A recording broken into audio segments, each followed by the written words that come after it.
Good morning, everyone. I thought today we'd do something different. I thought we would do some alternative tuning. I've got one for you that I doubt you've ever seen before. I'm almost positive there's very few people that know about this one. And I actually picked it up when I was traveling as a young person.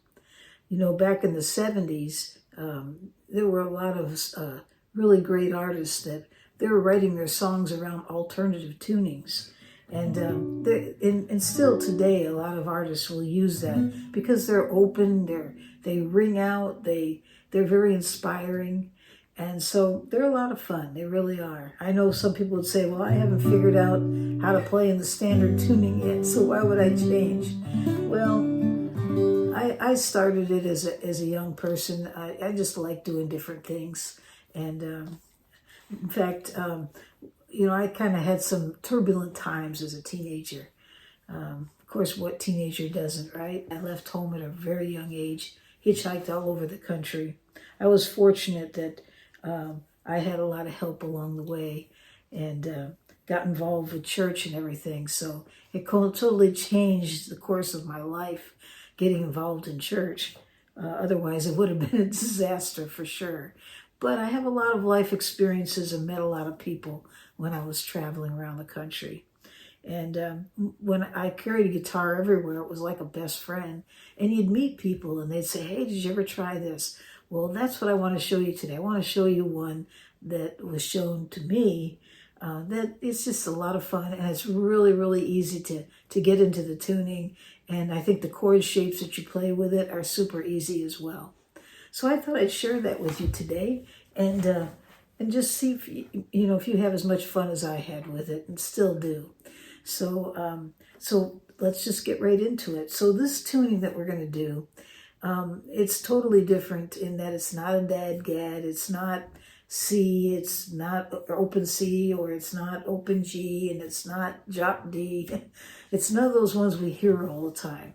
This one, it's actually only changing 2 strings. You're going to change your low E. You're going to go up a half a step, which is very unusual. Usually you're tuning down. In this case, we're going to tune up a half a step. And your B string is going to get changed. Those 2 strings, that string's going to be dropped a full step.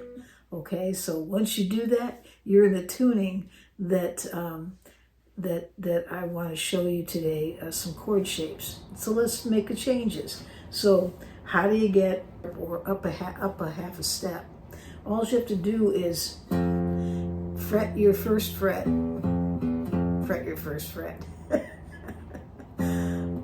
Play the first fret. Okay, and then I usually do is I'll play it open, and I listen to it a couple times. It sounds like.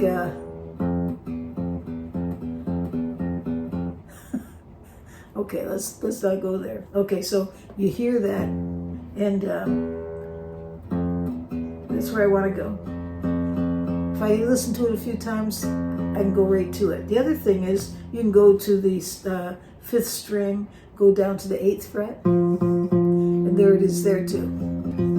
Okay, so now that we're done with the E, we got it. Just went up a half a step. Real cool. Now let's change the B. The B string is going to go down to A. So go to your A string and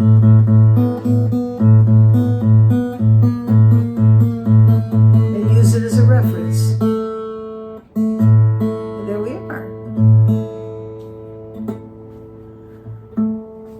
Sounds good. Okay, so those harmonics, they sound so beautiful on this guitar. This is a MacKenzie and Marr.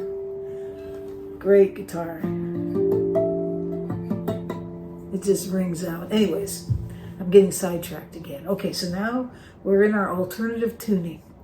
So let me show you some chord shapes. Well, first listen to this. Just listen to how this sounds, okay?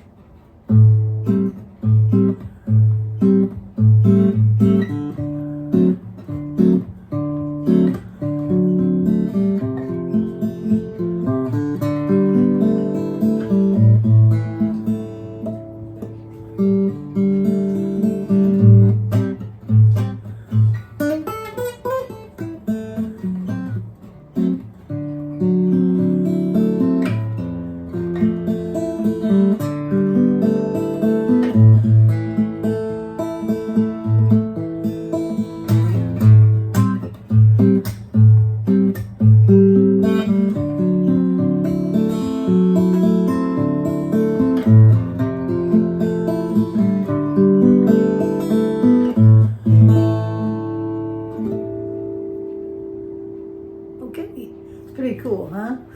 Well, let me show you those chord shapes because you can do it too. It's really, really simple. Okay, so let's go through it really quick. Okay, so the first chord that I played, it looked like this. Basically, you take your pointer finger, put it on the 6th string, but put it on that string, and on the 4th fret. And then you're going to take your middle finger, put it on the 4th string, 5th fret, and take your ring finger, put it on the 3rd string, 5th fret.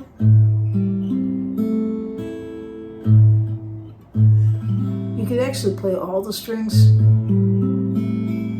because they're duplicates here. Hear that? But sometimes just to get that sound, I'm just playing the low E and those 3 strings. But you know, but you can play, you can strum this. You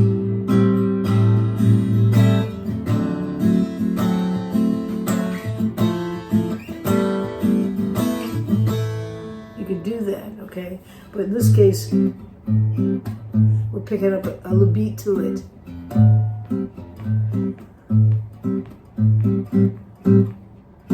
Okay? So now what we're going to do is we're going to go to the next shape. And this shape is again, is very easy. You're going to take your pointer finger, put it on the 4th string on the 4th fret. And then on the 5th string, you're going to put on the 5th fret, on the 5th string, your middle finger. And on the 3rd string, 5th fret, put your ring finger. It's like an upside down D. See that? Okay. So far we have, and then our upside down D. I don't know if technically that's a good way to say it, but hey, it's how I remember things, when my brain works. Okay, so then once we get this one, we're going to move to an E shape. Okay, what I mean, like if you're going to play an E chord, except you're going to play that at the 2nd fret. And you're going to play all the strings. And then you slide up 2 frets, same shape, that E shape, and except you're going to start at the 5th string and not the low one. And then you'll end it with your pointer finger on the 4th string, 2nd fret, middle finger on the 3rd string, 2nd fret.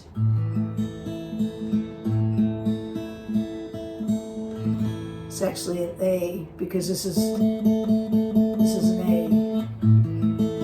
Okay. All right, so we got them. That's the chords.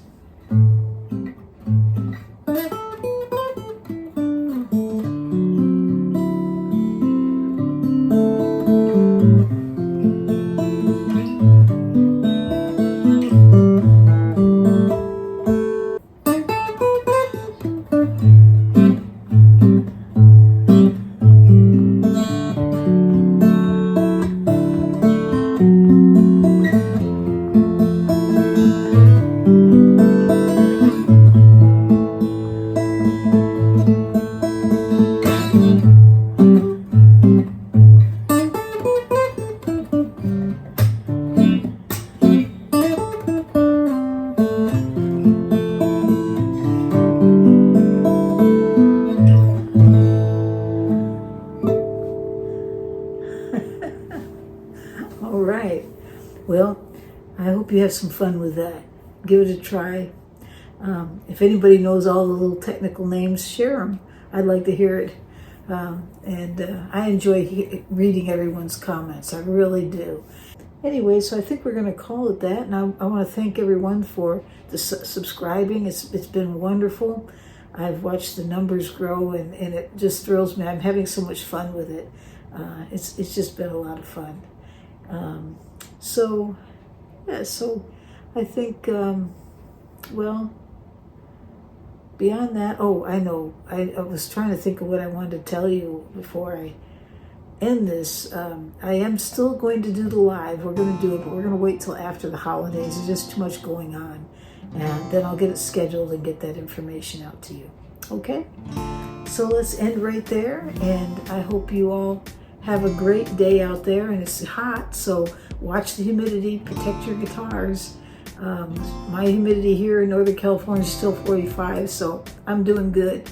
But you want to make sure your guitars don't dry out, especially if it's getting hot. And I understand we're going to be hitting some super hot weather in a lot of different places. Here it's going to be up to 110 by the middle of the week. So yeah, so protect those guitars, and I hope you have a great day or night wherever you are in this world.